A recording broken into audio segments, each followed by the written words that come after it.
Z, have you seen this? Honestly, looking through this list, not to be cocky, right? And you know me, I'm real. I'm always I keep it real and you know, it's not my style, right? And, you know, last year we did $350 million in sales. We've got $500 million worth of projects under development that we own, that we're building. So clearly they've not done their research on this list properly. But they're good. Like Alex has done well. Alex was on my series, and they've all, you know, probably done well in their own right. But I can tell you for sure, I look at these things, I look at everyone who's done The Apprentice, factual, real, I am the most successful person to ever come out The Apprentice, hands down, but I'm talking about by 10, 20x, not by a small margin. And that's the honest truth. That is not being cocky, not being anything, just being real and authentic. There's no one that has ever come out The Apprentice that is anywhere close to what I have achieved in business. I was on a flight, London to Pakistan. I always fly Emirates, so I'm doing London, Dubai, stopover in Dubai, and then onwards to Pakistan. And the picture that is on my social media is from the Dubai airport in the first class lounge. Now what happened was that when I got on the plane, it's during COVID, so if anybody sat on the first class cabin, there's 2 seats in the middle and 1 seat on either side. I'm sat on the same row as Lord Sugar and his wife, but on the window side. So as soon as I've sat in the plane, I'm like, oh fuck, that's Lord Sugar, right? So as soon as we'd taken off and everyone settled in a little bit, I walked around, kept a bit casual, walked around past him, then walked back. So as we created eye contact, I saw his expression change, and I was like, okay, the guy, he's recognized me, like this is somebody I know. So I was like, you know, hi Lord Sugar, how you doing? You know, you probably don't remember, but I was on your show, The Apprentice, going back like 7 years ago. And he's like, yeah, I know, of course I know. How are you doing, Z? And I was like, oh, fair enough, he recognized me, he remembers my name, big deal. So anyway, I had a polite hello, hi with him, and I went and sat down. When we got to the Dubai airport, we were both in the first class lounge together. And that's when he came over to me and he's like, I can't remember what, he used some East London slang, you know, East End slang term that like, you know, how the fuck did you get in here, right? Like, how did you skivvy away in here? Or how do you slip in here? And I was like, same way you did, by buying a ticket. That was just him testing. That was him testing, you know? He was saying that to me, so if in case I was like, oh, Lord Sugar, I got a free ticket from someone, or oh, Lord Sugar, I just got a free upgrade, or, you know, some shit like that. You know, you just throw that ball at someone to catch them off guard. That's all he did there. He was just trying to fucking measure, like, where's this guy at, right?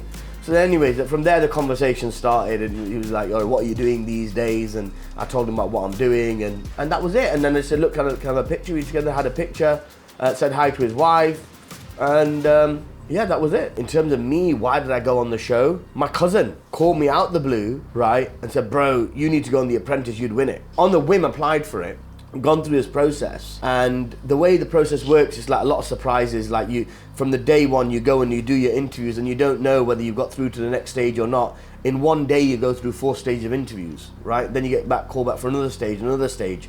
So anyways, went through all of that, and all of a sudden got a phone call one day. And I remember I was driving down the road in Kensington, and I got a phone call saying, congratulations, you're on the show. And the funniest thing was, I never even wanted to be, I never even like, it wasn't a goal or aim of mine. My cousin called me, said, you should do this, you'll win it. And I just applied that same day when he said it.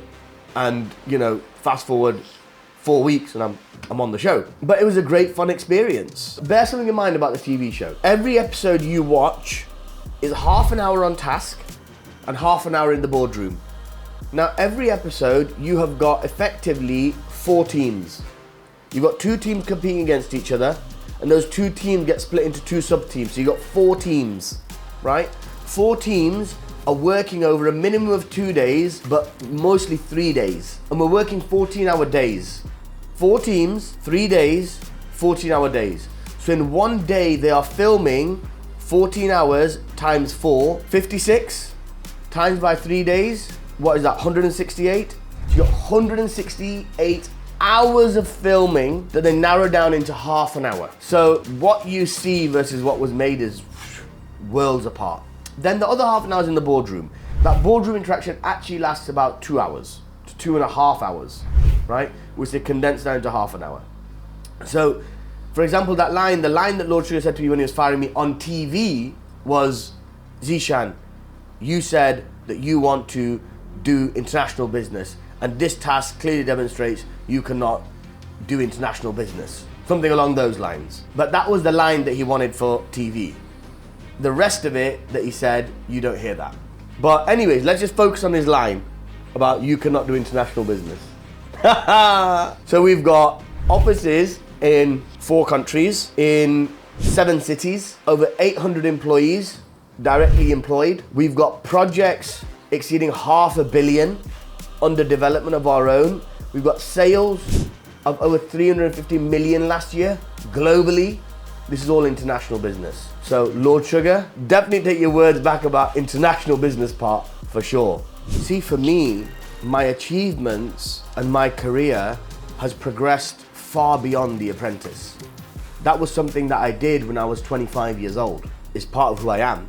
It's part of my achievements. It's not up there in my top 10. Like when I talk about experiences of life, fun experiences and achievements, yeah, it's in my top 10, maybe number 9 or number 10, but it's not in my top 3 or 4 or 5. So that's why it's not a big deal. And for me, I always knew that even going into the process and after the process as well, that this is a small feather in my cap, but this isn't an achievement. This doesn't mean anything. I knew from day one. I looked at the candidates that were on before me. I looked at the candidates who were on with me. I looked at what they'd done afterwards, and I was like, okay, so this ain't like some, whoever goes in The Apprentice has made it in life. You got people who are just, in business terms, not great, and they're just on this show and they come and go and they become irrelevant. So I never ever took it in my heart like this is some big achievement for me. So that's why I never let it register like that. That's why I don't talk about it really. 100%, it gave me motivation. When I was kicked out the show at I think it was episode 6 or 5, can't remember. It was definitely an early exit. Everyone knew that. Or the production team knew that. My teammates knew that. They were all shocked because they know this is one of the strongest candidates here, right? As a person, personality, everything. This is one of the fucking most solid guys here. And I thought I was gonna get to the finals and I thought I'd never win it. Why am I not gonna win it? Because like Lord Sugar ain't going into business with someone like me. He ain't going into business with a live wire like me. Look, he's making millions of pounds off that show. His investment that he's making is 250 grand. It's for a fraction of what he makes from the show every year. What he wants is headache-free, hassle-free. So typically if you look at 9 times out of 10 what he chooses, people who are well-educated, have got solid backgrounds in professional careers, and they've never been entrepreneurs before, and he gives them that opportunity to become a first-time entrepreneur. He controls them, runs them, no headache. He ain't going into a business with me where I'm the fucking next Lord Sugar, right? He doesn't need that headache. He doesn't want that. He wants clean, crisp, clear, no headache. You run a little small business for yourself. The show's PR keeps getting maintained. Yes, we run relatively successful businesses.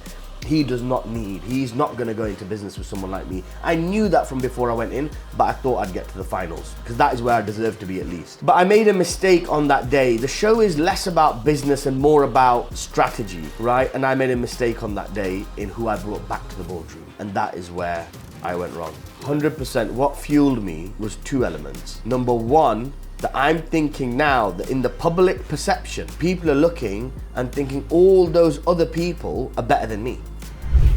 They're fucking not, I'm the fucking best. Now that's not me being arrogant. Everyone should have that belief in themselves. Everyone should, if you want to be successful, you've got to fucking have that belief deep down in you that I am the fucking best. When I get down to it, no one can beat me, right? That's what fire I had inside of me and that I have inside of me. When I was taken off that show, I was like, I've got to prove now to the world that I am the best, that I am better than all these people. I need to prove to all those other people, all those candidates who are with me, that I am the best. But more importantly, to the entire country, they need to know I am the fucking best.